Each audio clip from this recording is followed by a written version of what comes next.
Hi everybody, and welcome to the Student Physical Therapist Insider Access page.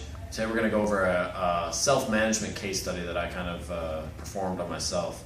A couple weeks ago I started to develop some foot pain on my left side that I at first thought was metatarsalgia.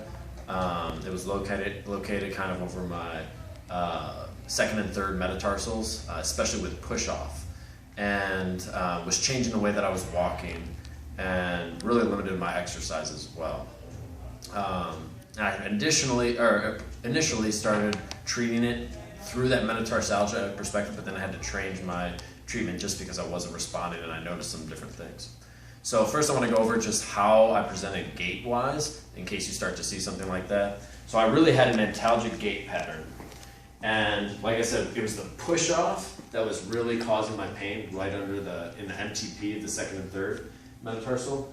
And so the way I was walking was I tried to limit extension of the MTP joint and dorsiflexion of the ankle. So I would primarily hyperextend my knee to get that clearance, and then just do a little early heel rise, just like that.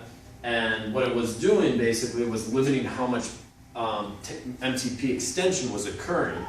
So when cases where you can't get the true talar curl dorsiflexion, what people will do is, in order to kind of move forward but not cause the ankle and foot to move, is they hyperextend their knee so that their pelvis can actually move forward relative to the ankle and foot, but still not cause too much strain in the foot or metatarsal region.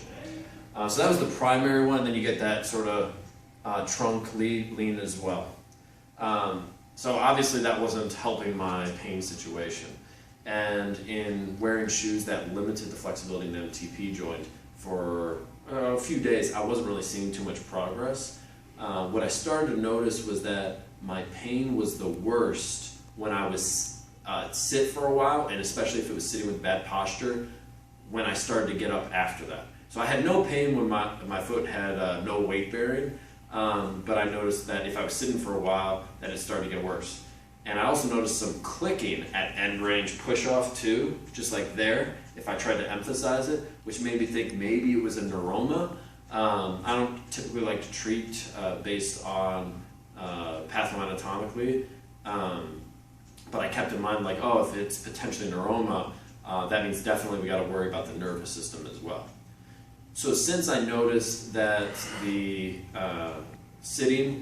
walking after sitting for a prolonged period would make my pain worse, I thought maybe I needed to address the lumbar spine. Now, if you followed my website for self-management cases in the past, you'll notice I've had quite a few injuries on my left side. Some sciatic nerve tension, a calf strain, knee pain. It always seems to have been my left side. So I've typically had a dysfunctional side glide loading my left side. So I went straight to performing repeated side glides at first. So I'll demonstrate that. So at first I was doing just a pure normal side glide like that. And while I felt like I was getting a little stretch, it just didn't feel like I was getting to end range quite enough. So what I did was, as I got to end range side glide, I'd do a little at lumbar extension as well to just gain a little bit further end range with that. And what I would do is immediately after that, I'd go back to walking, and I'd walk pain-free, no abnormal gait at all. But after doing that throughout a couple days, I just still felt like I wasn't getting as quick a progress as I wanted. So I switched to doing a more aggressive prone press-up maneuver that got to end range better. And so what that looks like, I've demonstrated it before with my shoulders shifted to the left and then doing a press-up like that. But instead, I did I call it like a Spider-Man or scorpion type press-up, where you just bring the involved side's leg up into like a reverse figure four there, and you do a press-up straight from there, just like that. So it really gets into end range, just like that. And so in doing that, I do probably like 10 or 15 repetitions, get up and walk again, and have no pain at all in my foot, and again, my gait would normalize.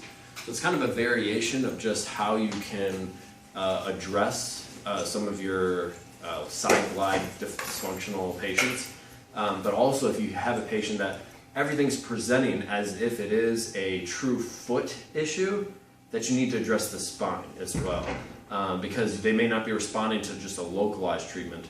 The spine, due to what we know about abnormal neurodynamics and double crush syndrome, can always play a role.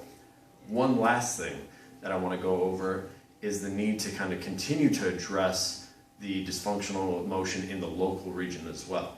So even though I've gotten to a point where I'm pain-free, or maybe 95% better, I still have some remaining dysfunctional motion in my ankle, which probably contributed to it. So if you look at my talocrural mobility, I should be able to get 5-inch, now I am coming a little bit off the heel here, and I should be barefoot for this. You should be able to get 5 inches in front of your toes for normal talocrural dorsiflexion. And because I don't do that, each time I take a step in gait, what should be a more even distribution from the talocrural and MTP ends up being more MTP than talocrural, which puts it more likely to strain that area. So you can have a localized issue, which the nervous system is then amplifying, so we need to address both pieces there. If you have any questions just about how to handle this type of case or different variations that you maybe have seen, please don't hesitate to contact me.